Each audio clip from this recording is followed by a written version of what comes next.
Muy bien, hermanos, pueden tomar asiento, por favor. Los niños pueden pasar ya a sus clases, que lo están deseando hace una hora, no paran, normal. Los niños van a estar ahora atendidos en las clases, tenemos diferentes salones, diferentes lugares donde los niños van a ser atendidos por su correspondiente edad. Y gracias al Señor por todas las maestras, las hermanas que muchas veces se pierden las reuniones, ¿sabes? Para que tú como padre y como madre estés tranquilo ahora ahí en la sala. Hay personas que están cuidando a los niños, pero no solamente cuidándolos, sino enseñándoles la Biblia, enseñándoles la palabra, principios, ¿vale? Que es tan importante, sobre todo en estos tiempos locos en los cuales vivimos, ¿no? Donde el mundo está al revés, como dicen algunos, ¿verdad? Lo vemos en el clima, donde antes llovía, ahora hay desierto total. Donde antes era desierto, ahora llueve y nieva. Bueno, lo natural, yo siempre he dicho que es un reflejo de cómo está el mundo espiritualmente hablando. El mundo también está al revés. Antes lo que era malo, ahora es bueno y es popular. Y como dijo una persona a lo largo de la historia, no todo lo popular siempre es bueno, ni todo lo bueno es popular muchas veces. Nosotros no nos movemos por lo que le agrada a la gente. Detrás de nuestras vidas hay principios, detrás de nuestras vidas hay valores que lamentablemente ya se enseñan poco o casi nada en las escuelas. Ya los maestros prácticamente en las escuelas han perdido aquella autoridad que tenían, ¿verdad? De corregirnos, no solamente de enseñarnos, sino a veces de castigarnos, incluso, ¿no? De ponernos de cara a la pared, de no dejarnos salir al recreo. Y todo aquello, aunque no lo entendíamos en su momento, todo aquello fue necesario, ¿sabes? Lamentablemente hoy en día parece que la disciplina es la asignatura pendiente de la sociedad. Nadie quiere obedecer a nadie, todos quieren opinar, todos quieren hablar, nadie se quiere sujetar a nadie. Los hijos ya hoy en día le dicen a los padres lo que tienen que hacer. Cuando los niños pequeños hablan, los mayores se callan. Y podríamos hacer una lista inmensa, ¿verdad? De cómo la vida ha ido cambiando y cambiando, pero yo creo que en algunos aspectos a peor. Dijo Albert Einstein en una ocasión que cuando la tecnología supera a la humanidad, mal le va al mundo. Y lo dijo hace muchísimo tiempo. Imagínense si ese hombre, si ese genio viviera hoy en día, ¿no? Y viera cómo los hijos, los jóvenes, los niños, los nietos muchas veces están dominados por las maquinitas. No tienen comunión, no tienen relación con nadie, no ves a niños jugando en las plazas, en las calles como antaño, ¿verdad? Sino que los ves muchas veces encerrados, no solamente en sus casas, sino incluso encerrados en sí mismos, ¿verdad? Solamente jugando a distancia y pegando tiros por aquí y por allá virtualmente, pero lamentablemente vivimos en un mundo muy complicado, sobre todo para los que tienen niños pequeños hoy en día.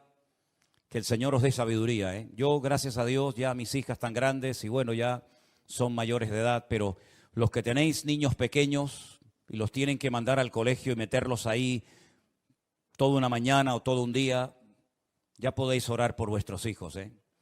Porque si ustedes piensan que por traer a los niños un día a la semana a la iglesia, ya los niños están sanados y vacunados en contra de toda la basura que están enseñando en las escuelas y de todo el veneno que intentan forzar y meterle a los niños, pues se equivocan, hermanos. La iglesia simplemente es un refuerzo de los principios, de la moral, de todos aquellos valores que ustedes como padres tienen que inculcarle a sus hijos, pero no solamente con palabras, sino con sus acciones y con sus hechos. Que los hijos vean que sus padres viven lo que dicen creer.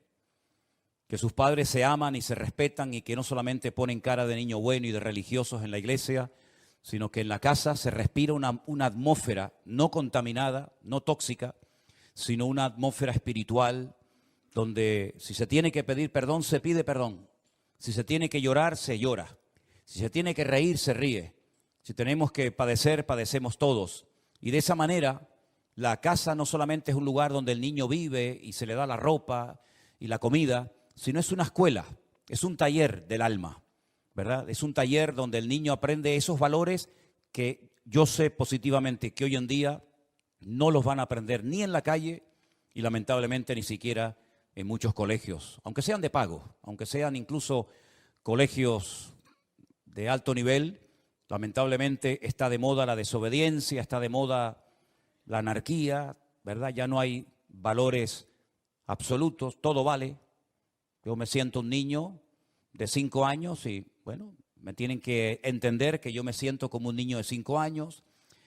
El otro se siente como una mujer en un cuerpo de hombre, un hombre en un cuerpo de mujer, y el otro se siente gallina, y el otro se siente pollo, y el otro se siente lo que sea. Entonces, vivimos en un mundo que uno dice, o yo soy un bicho raro que no encajo en ninguna parte, o algo ha pasado que nos hemos dejado arrastrar por la corriente y no hemos sido capaces, ya no digo de mantenernos, sino de nadar en contra de esa corriente que viene cada vez con más fuerza y con más ímpetu, sobre todo contra las familias de todo tipo, ¿no? Así que el Señor nos ayude y orad para que Dios os dé mucha sabiduría para criar a vuestros hijos en el temor de Dios. Amén, hermanos. Bueno, damos la bienvenida a todos los que suelen congregarse en este lugar, los que están siguiendo este culto en directo por las redes, los que están por primera vez. Nos alegra mucho ver a Domingo otra vez, este gran amigo y hermano nuestro en Cristo, Canarión. Enhorabuena, enhorabuena. Un aplauso a los canariones. Y viene en esta ocasión acompañado por Adriana, por su esposa, a la cual también le damos un aplauso de mucho cariño. Estamos muy contentos de que estés con nosotros en esta tarde. Dios te bendiga mucho. De verdad, Dios os bendiga grandemente. Creo que la fotografía que ponían cuando se anunciaba el bautismo, creo que era el bautismo de... se me fue el nombre. ¿Quién es esa chica? Esa es tu hija, ¿no? ¿Cómo se llama? Nadie se acuerda. ¿Betania? ¿No es Betania? ¿No es Betania esa? ¿Ah, no? He bautizado a tanta gente que ya no sé ni de quién se trata. Eso creo que fue en Toledo, ¿no? Ah, bueno, está bien. Ya no me cabe más cosas en el disco duro. Ya me empieza a patinar el disco duro. No tengo que resetearme y hacerme con otro disco duro. Vamos a orar un momentito, amados hermanos, y vamos a escuchar la palabra atentamente. Hoy voy a hacer algo que no he hecho en estos últimos 3 años. Lo tengo aquí. Ahora estoy poniendo los dientes largos, ¿no? Digo, ¿qué irá a hacer este hombre esta tarde, no?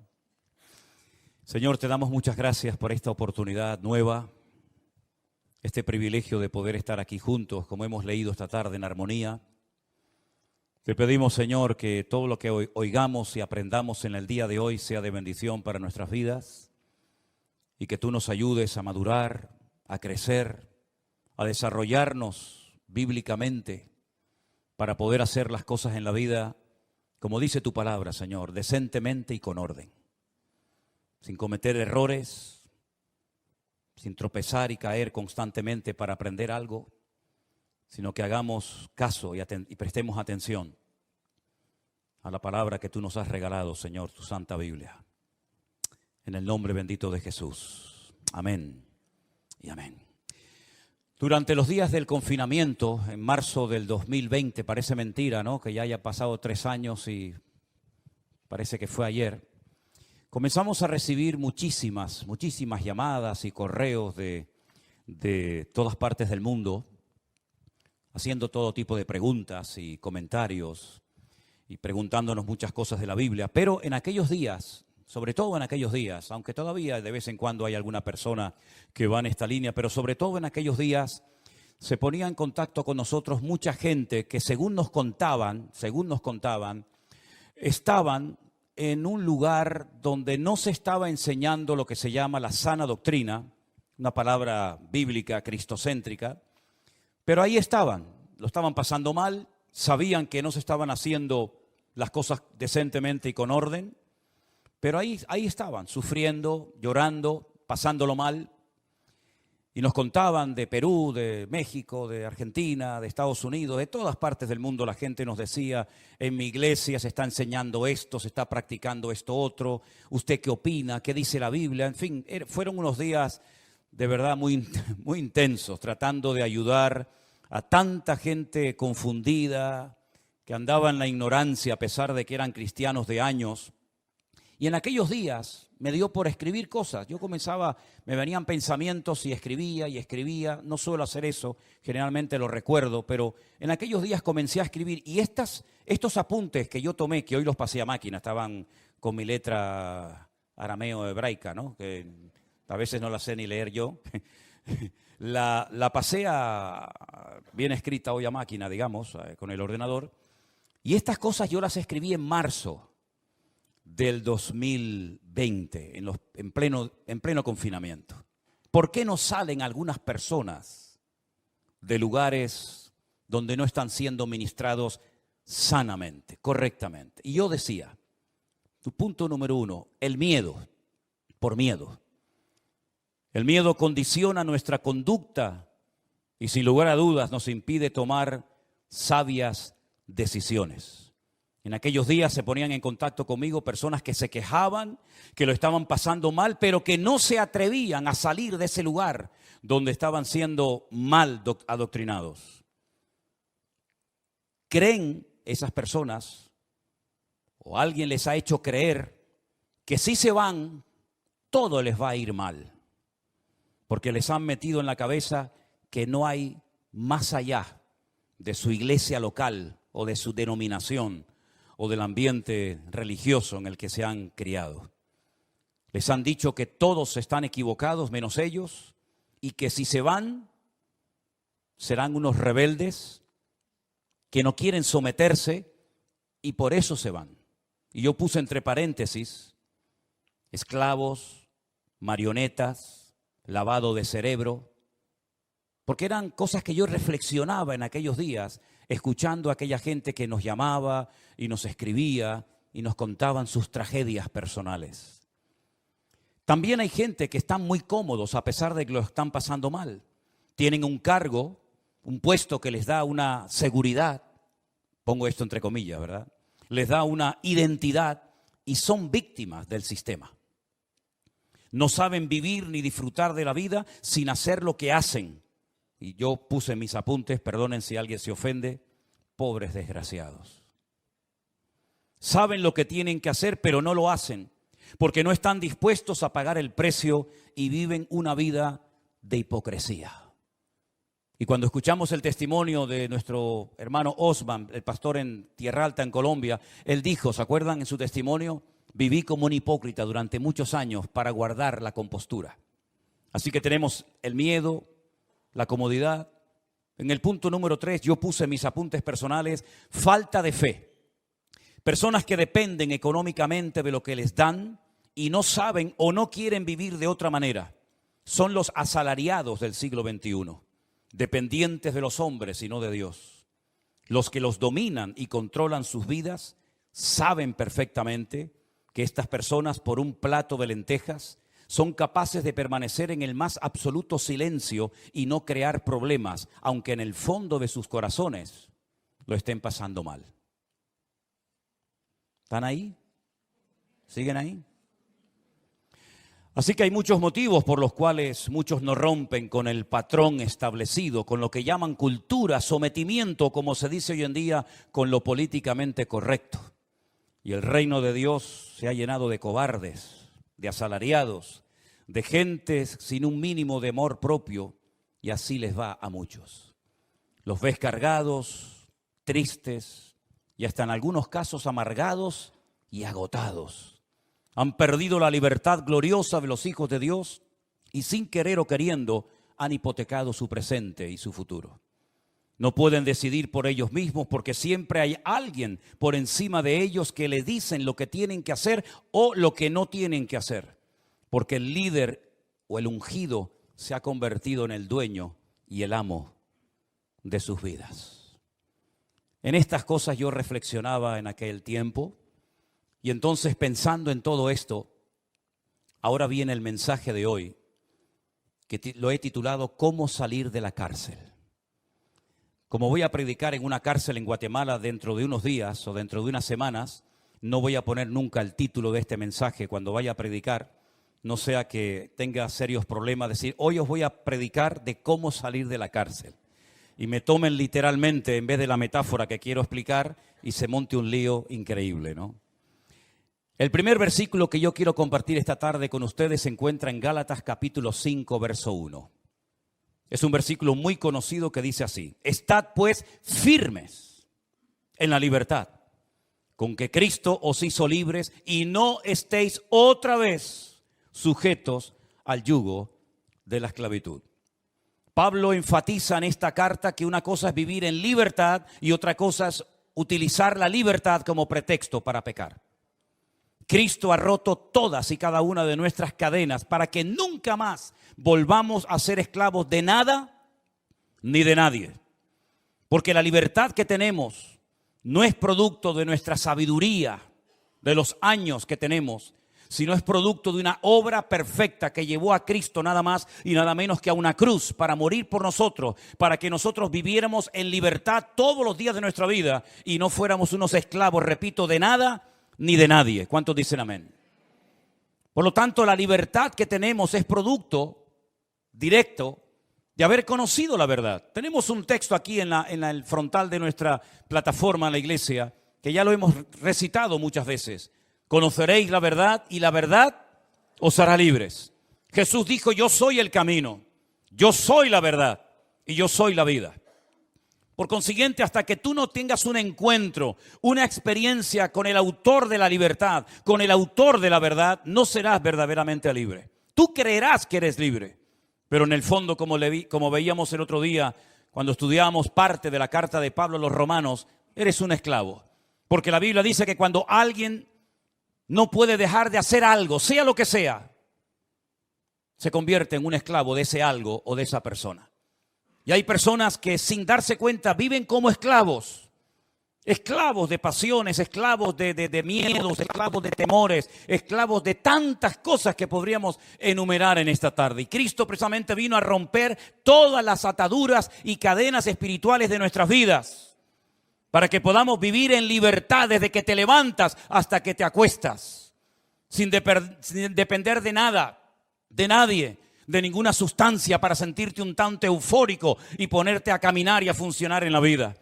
Cristo quiere darte una libertad 100% genuina y real que nada ni nadie te la podrá dar en esta vida. Pero a veces el diablo nos quiere meter en nuestra cabeza miedos y temores. ¿Y saben por qué hay gente que siempre tiene miedo a algo? Porque el que vive mal, el miedo siempre le persigue. Esa es la pura realidad.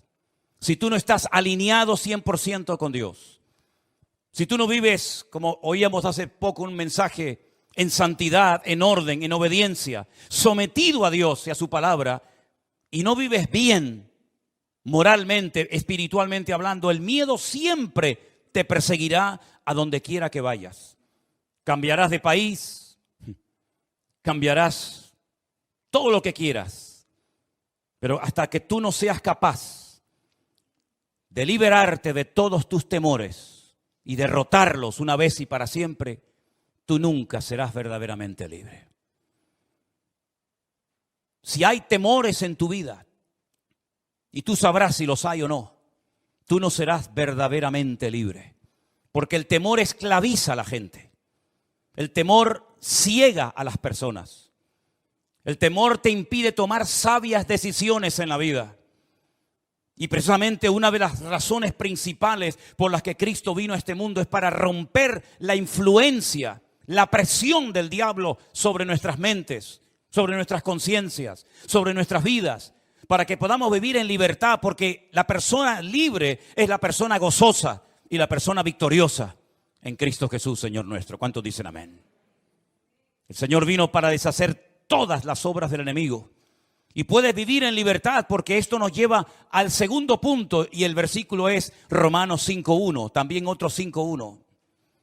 Justificados pues por la fe tenemos paz para con Dios por medio de nuestro Señor Jesucristo. Podemos vivir en libertad y podemos vivir en paz, porque Cristo pagó el precio de nuestros pecados. Saben que una ocasión, creo que fue en la época de Semana Santa, yo les explicaba que una de las palabras que utilizó el Señor Jesucristo en arameo cuando estaba en la cruz del Calvario muriendo allí en Jerusalén, fue una palabra que se escribía en el documento de deuda. Cuando una persona terminaba de cumplir su condena bajo el Imperio Romano, se le daba un documento, se llamaba el certificado de deuda. Y se ponía el sello romano, el sello imperial, y se ponía una palabra. De tal manera que esa persona podía demostrarle a cualquier romano que lo detuviera en la calle, cuando fuera a cualquier otra provincia romana o a cualquier parte del mundo, que su deuda había sido pagada y cancelada porque ya había salido libre y en paz de la cárcel. Y eso es lo que hizo Cristo en la cruz cuando murió por nosotros.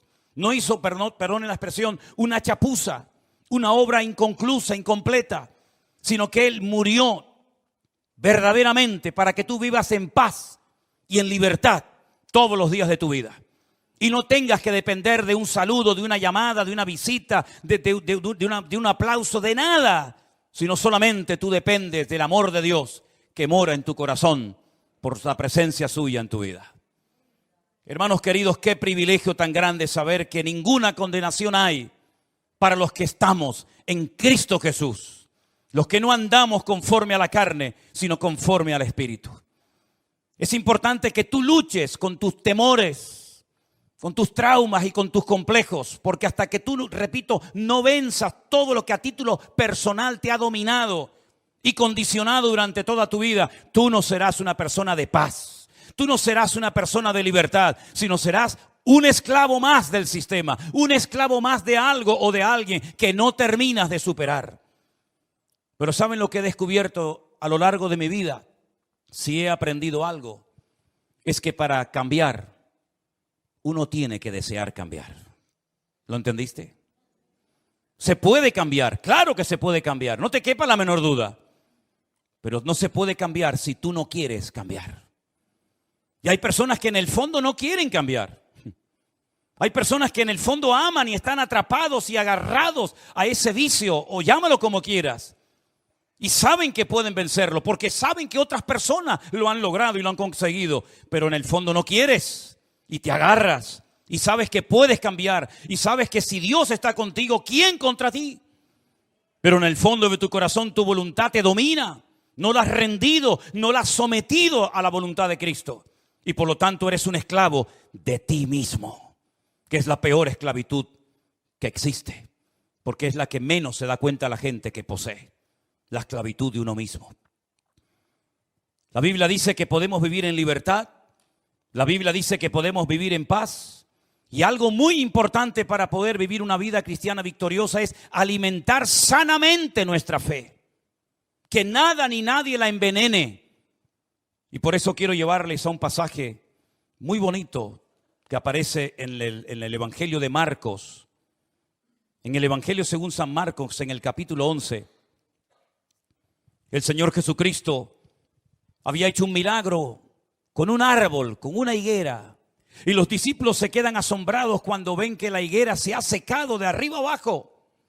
Y entonces el Señor se les queda mirando y aprovecha la ocasión para decirles: tened fe en Dios. Marcos 11, 22. Tened fe en Dios. Porque de cierto os digo que cualquiera que dijere a este monte, quítate y échate en el mar, y no dudare en su corazón, sino que creyere, será hecho lo que dice, y lo que diga le será hecho. Por tanto, os digo que todo lo que pidiereis en oración, creed que lo recibiréis y os vendrá.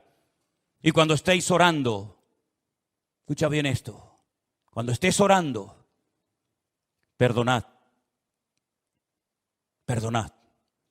Si tenéis algo contra alguno, para que también vuestro Padre Celestial que está en los cielos os perdone a vosotros vuestras ofensas. Porque si no perdonáis, tampoco vuestro Padre que está en los cielos os perdonará vuestras ofensas. Hay una asociación entre el perdón y la oración, ¿verdad? Y uno dice, ¿qué tiene que ver el perdonar para poder orar con libertad ante Dios? Hombre, ¿cómo se te puede ocurrir orar sabiendo que no hablas con esta hermana hace años? ¿Cómo te atreves a orar y pedir que Dios te use y te bendiga cuando esquivas el encontrarte con esta persona en el pasillo de la iglesia o en la calle o en el supermercado o en el colegio o a donde vayas? ¿Qué cristianismo te estás inventando tú? ¿Crees que así funciona esto? Te equivocas. Esto no funciona así. Aquí hay reglas fijas, reglas que no varían con el paso del tiempo, reglas que tuvieron que oír y practicar todas las generaciones de hermanos que nos han precedido en el pasado. Si estás orando y te acuerdas que tienes algo contra alguien, perdónalo. Porque si no lo haces, yo tampoco te voy a perdonar a ti. Es algo recíproco. Tú lo que haces es lo que vas a recibir. ¿Qué es lo que cosechamos en la vida? Lo que hemos sembrado. Y el que siembra generosamente, generosamente cosechará. Mas el que siembra corrupción, el que siembra para su propia vida y para su propia carne y su propio ego, de la carne segará corrupción y muerte. Por eso, mis queridos hermanos, no solamente tenemos que mantener nuestra libertad y no perderla por nada ni por nadie, y no perder nuestra paz por nada ni por nadie, sino alimentar adecuadamente nuestra fe. Y la pregunta obvia es, ¿y cómo puedo alimentar correctamente mi fe? Con la palabra de Dios. ¿Con qué limpiará el joven su camino? Preguntaba el salmista, dice, con guardar tu palabra y tus mandamientos. En otras palabras, ¿de qué estás llenando tu vida? ¿De vanidades? ¿De tonterías? ¿O estás llenando tu alma y tu fe con la sana y bendita palabra de Dios, que es la que en un momento puntual puede traer fortaleza y ánimo y renuevo y visión y poder a tu vida? Así que si quieres mantenerte en la libertad que Dios te ha dado gratuitamente, y si quieres mantener la paz, sin lugar a dudas vas a tener que comer sanamente para poder tener salud espiritual y mental en tu vida. Porque hay tantas personas últimamente que están mal de la cabeza, y sobre todo jóvenes. Porque hay tantas enfermedades raras y extrañas que parece que antes no existían. Bueno, vayan a Deuteronomio capítulo 28 y dice que la consecuencia del pecado muchas veces son enfermedades de todo tipo, incluso enfermedades que no existían en aquella época, que vendrían en los últimos tiempos como consecuencia de la rebeldía y del pecado y de la desobediencia del hombre. Y lo estamos viendo, todos los días lo estamos viendo. Así que, mis queridos hermanos, nosotros somos los responsables principales de nuestra salud espiritual, no el pastor, no la iglesia, no la sociedad. Yo soy el responsable de mi alimento espiritual, de mi fortaleza, de mi integridad, de mi moral, de mis principios, de todo. Yo soy el mayor responsable de mi propia vida, porque nadie se va a cuidar mejor que yo. Amén, hermanos. Así es que se puede cambiar, pero para cambiar uno tiene que querer cambiar y tienes que pelear por tu libertad. Y si alguien viene a robarte tu libertad, o si alguien viene a robarte tu paz, huye, porque huir no es de cobardes, sino de valientes. A veces es mejor una huida a tiempo, ¿verdad? A veces es mejor llevar la afrenta en la cara que la mancha en el alma. Por eso, mis queridos hermanos, qué importante es seleccionar nuestras amistades, los lugares donde vamos a pasar nuestro tiempo, el terreno donde vamos a sembrar de nuestros recursos y talentos y dones, si es que sabemos cuáles son. Qué importante es que nosotros vigilemos atentamente nuestra vida, porque lo más importante de la vida, sin lugar a dudas, es la vida misma. Y por eso, mis amados hermanos, no coma basura, no coma comida caducada. Coma la sana palabra de Dios, aliméntese de un ministerio que tenga fluidez en la palabra, que esté conectado con la fuente de agua viva y no con comida caducada que ya no hace beneficio, más bien daño al que la come. Creo que hay una actitud que nosotros tenemos que desarrollar y mantener todos los días de nuestra vida, y eso sí que es obligación de los padres, enseñarlo en el hogar. ¿Se acuerdan ustedes cuando hace años teníamos en la puerta de la iglesia una especie de tablón, una especie de lienzo blanco donde poníamos la palabra gracias en los distintos idiomas que conocíamos? ¿Cómo se dice gracias en inglés? ¿Y en árabe? Shukra. ¿Y en hebreo? Todah. ¿Y en francés? Merci. ¿Y en alemán? Danke. Apréndase esa palabra en todos los idiomas que pueda. Pero sobre todo practique la gratitud, porque la gratitud sana el alma herida. No hay nada mejor que ser agradecido con todo, con lo que tienes y con lo que no tienes. El dar gracias cada día a Dios por la vida, gracias por la ropa, gracias por la salud, gracias por el coche, gracias por la casa, gracias por todo. Hermano, eso es salud para tu alma. Eso trae vitalidad a tus huesos. Incluso saben que yo les enseñé en una ocasión, espero que lo recuerden, que hay milagros que se produjeron en el ministerio de Cristo cuando Él dio gracias al Padre. Y se lo recuerdo simplemente, la multiplicación de los panes y de los peces, ¿se acuerdan? Miles de personas hambrientas. Jesús le dijo, no los despida, no le digan a la gente que se vayan. ¿Por qué se tienen que ir la gente hambrienta? Dadle vosotros de comer. Aprender a solucionar problemas, que para eso yo os he enseñado a trabajar con multitudes. Dadle vosotros de comer. Pero señores, que ni 200 denarios, dicen, bastarían, pues hagan algo. Pero si sois mis discípulos, dad la talla. No le digan a la gente que se vaya. Aprendan a resolver problemas. Aprendan a trabajar bajo presión. Porque yo les he enseñado lo que se tiene que hacer cuando no tenemos recursos. Y entonces alguien dice, hemos encontrado por ahí a un muchacho, a un niño, que tiene unos pocos panes y peces. Pero, ¿qué es esto para tanta gente? Jesús dijo, esto es suficiente. Traédmelos. La Biblia dice que Jesús, antes de decir partidlos y repartidlos entre la multitud, dice que tomó aquellos pocos panes y peces y alzando su mirada al cielo dijo, gracias, gracias. Los partió y dijo, ahora comiencen a repartir y a repartir y a repartir. Y una cosa, al final, recojan todo lo que sobra, para que no se desperdicie nada. Un milagro de reproducción de panes y peces, un milagro que alimentó a multitudes por la palabra gracias. ¿No será que a ti te hace falta un milagro en tu vida y por ser poco agradecido o nada agradecido, ese milagro está detenido sobre tu cabeza? Y aún no ha descendido la gloria y la bendición de Dios porque no has aprendido a darle gracias a Dios por tu situación. Inténtalo, pruébalo. Comienza a dar gracias. En vez de quejarte, en vez de lamentarte, en vez de murmurar, en vez de hacer cosas que no convienen, comienza a dar gracias. A veces cuesta, ya lo sé. Y sé lo que digo. Pero es una disciplina diaria. Aprendamos a dar gracias por todo. Enseñemos a dar gracias. Que la primera palabra que aprendan nuestros niños no sea papá, mamá, tata, tito, toto. Que la primera palabra que aprendan nuestros hijos sea gracias. Amén, hermanos.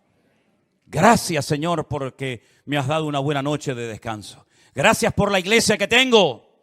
Gracias por mis hermanos, gracias por la Biblia, gracias por todo lo que tengo en la vida. Y vas a darte cuenta de que el cambio va a comenzar a producirse en tu vida de una forma milagrosa.